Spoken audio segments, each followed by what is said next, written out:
कनकपुर नामक गांव में एक छोटा सा परिवार रहता था, जिसमें गीता नाम की औरत और उसके 2 बेटे थे। अपने पति की अचानक मृत्यु के बाद घर का सारा भार गीता पर ही आ गया था। 2 बेटों की परवरिश और पढ़ाई लिखाई में ही उसका सारा जीवन निकल गया। लेकिन जब उसके दोनों बेटे बड़े हुए तो गीता को बड़ा फैसला लेना था। इसलिए वह गांव के एक बुद्धिमान व्यक्ति के पास जाकर सलाह लेती है। उसके घर पहुंचने पर वह व्यक्ति कहते हैं, आओ गीता बहन आओ, अंदर आओ, क्या हुआ, सब ठीक तो है ना, कैसे आना हुआ। फिर गीता उनसे कहती है, रमेश भाई जी आप जानते तो है ना, मैंने अपने दोनों बच्चों को बड़ी मुश्किल से पाला है। अब उनके शहर जाकर कॉलेज पढ़ने का टाइम आ गया है, मगर मेरे पास इतने पैसे नहीं है कि मैं दोनों बेटों को आगे पढ़ाने का खर्चा उठा पाऊं। अगर एक बेटे को नहीं पढ़ाया तो उसके साथ अन्याय होगा। ऐसे में मैं क्या करूं, और रोने लगती है। तभी रमेश भाई जी बोलते हैं, तुम शांत हो जाओ और यह बताओ कि दोनों में से होशियार कौन है। तभी गीता बहन बताती है, मेरा बड़ा बेटा रोहित ज्यादा होशियार है। यूं तो मोहित भी ठीक ठाक पढ़ लेता है, मगर रोहित पढ़ने में ज्यादा अच्छा है। फिर रमेश भाई जी बोलते हैं, तो बस फिर रोहित दोनों में से बड़ा है और होशियार भी, तुम उसे शहर पढ़ने के लिए भेजो और मोहित को अपने पास ही रखो। मेरे जान पहचान के एक हलवाई के यहाँ नौकरी खाली है, मैं उसे वहीं पर लगवा दूंगा। रमेश भाई जी की बात सुनकर गीता बहन को तसल्ली मिलती है। वह रोहित को बाहर पढ़ने के लिए भेजती है और मोहित को रामू हलवाई के यहाँ नौकरी करने के लिए लगा देती है। मोहित को न पढ़ पाने का अफसोस तो बहुत था, पर अपने घर के हालात भली भांति जानता था, इसलिए उसने आगे पढ़ने की बिल्कुल भी जिद नहीं की। दिन ऐसे ही बीत गए और 3 साल बाद रोहित को एक बड़ी सी होटल में जूनियर मैनेजर की नौकरी मिल जाती है। फिर रोहित घर आकर अपनी माँ को मिठाई का डब्बा देते हुए कहता है, माँ यह लो मिठाई खाओ, मेरी नौकरी एक बड़े से होटल में जूनियर मैनेजर की हो गई है। फिर रोहित की माँ कहती है, किसमें नौकरी लगी है।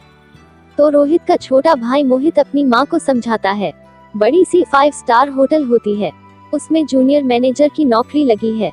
फिर रोहित कहता है, बिल्कुल सही कहा रे तूने, 5 स्टार रेस्टोरेंट में माँ बहुत अच्छी तनख्वाह मिलेगी, धीरे धीरे हम सब शहर में ही शिफ्ट हो जाएंगे। थोड़े दिनों में रोहित का प्रमोशन जूनियर से सीनियर लेवल में हो जाता है और वह अपनी माँ गीता और मोहित को शहर ले जाता है। फिर एक दिन अपनी माँ से कहता है, माँ कल मेरे बॉस डिनर पर आ रहे हैं। जब मैंने उन्हें बताया मैं अपने पूरे परिवार को यहाँ ले आया हूँ, तो वह बहुत खुश हुए। रोहित की माँ बोलती है, अरे वाह, तो बुला ले उन्हें, आखिर हम भी तो मिले तुम्हारे बॉस से। मगर माँ तुम तो बीमार रहती हो, तो खाना कौन बनाएगा। तभी मोहित बोलता है, तुम चिंता मत करो भैया, जब तुम पढ़ रहे थे मैंने रामू हलवाई के नीचे बहुत काम सीख लिया है। तुम देखना ऐसा खाना बनाऊंगा कि खाने के साथ उंगलियां भी चटकर जाएंगे। मगर एक बात का ध्यान रखना मोहित, बॉस 5 स्टार रेस्टोरेंट के मालिक है, खाना उसी के हिसाब से होना चाहिए।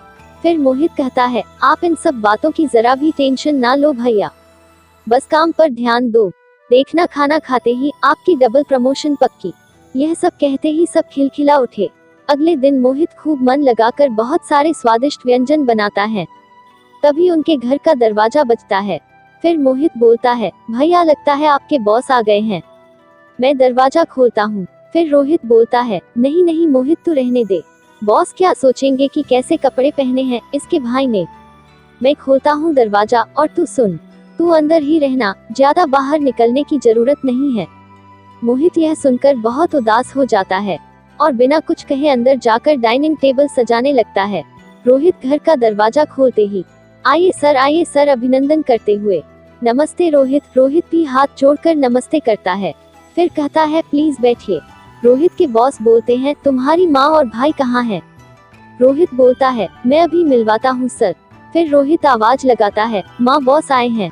माँ आकर मिलती है और कहती है, नमस्ते भाई साहब, कैसे हैं आप। रोहित और उसकी माँ उसके बॉस से बातें कर रहे थे और वहाँ मोहित खाने की तैयारी पर लगा हुआ है। कुछ देर बाद वह लोग डाइनिंग टेबल पर डिनर करने आते हैं। टेबल को सजा हुआ देखकर रोहित के बॉस बहुत खुश हो जाते हैं। एक साइड स्पून, एक साइड नाइफ, टेबल क्लॉथ और टिश्यू, सब कुछ एकदम परफेक्ट था। फिर रोहित बोलता है, सर आपको खाना कैसा लगा। रोहित के बॉस बोलते हैं, बहुत ही मजेदार, किसने बनाया है। रोहित हिचकिचाता है। तभी रोहित की माँ बोलती है, मेरे छोटे बेटे ने बनाया है। तभी रोहित के बॉस बोलते हैं, अरे रोहित, मोहित घर पर ही है और अभी तक तूने मिलवाया नहीं, उसे रोहित बुलाता है। वह सर खाना बनाने में बिजी था ना, इसलिए।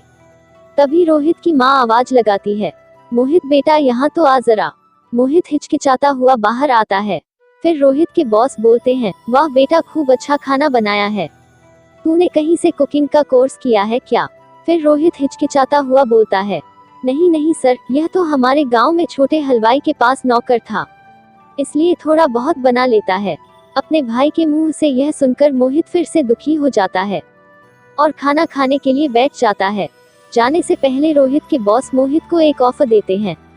फिर रोहित के बॉस बोलते हैं, खाना खाकर मजा आ गया। ना सिर्फ खाने का बल्कि टेबल व्यवस्था का भी पूरा ख्याल रखा था। रोहित के बॉस रोहित की माँ से बोलते हैं, आप बुरा ना माने तो एक बात कहना चाहूंगा, आपका बेटा बड़ा ही टैलेंटेड है। हमें एक नए शेफ की जरूरत है, तो क्या मोहित वहाँ हेड शेफ की नौकरी करना पसंद करेगा? तभी रोहित बोलता है, मगर सर मोहित ने कोई फॉर्मल डिग्री नहीं ली है, यह तो ऐसे ही बस थोड़ा बहुत कर लेता है।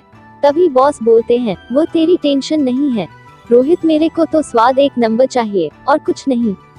मोहित तू कल रोहित के साथ ऑफिस आ जाना और वहीं पर एक डिश बनाकर खिला देना। यह सुनकर मोहित तो बहुत खुश हो जाता है, मगर रोहित को यह बात बिल्कुल पसंद नहीं आती। अगले दिन मोहित वहां पहुंचकर अपनी डिश बनाने लगता है।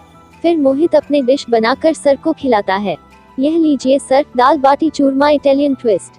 फिर रोहित के बॉस, वाह वाह, बहुत बढ़िया डिश है, इसमें जो पुदीने का फ्लेवर है वो बहुत बढ़िया है। फिर रोहित करता है, क्या आपको अच्छी लगी सर? क्या मैं भी चख सकता हूँ? फिर कहता है, यह तो बहुत अच्छी है।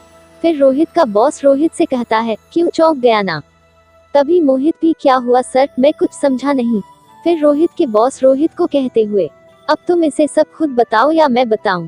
रोहित कहता है, मैं इस रेस्टोरेंट के शेफ को तुम्हारी डिश में नमक मिर्ची डालने के लिए कहा था, ताकि तुम्हें यहाँ नौकरी ना मिले। फिर मोहित चौंकते हुए कहता है, क्या?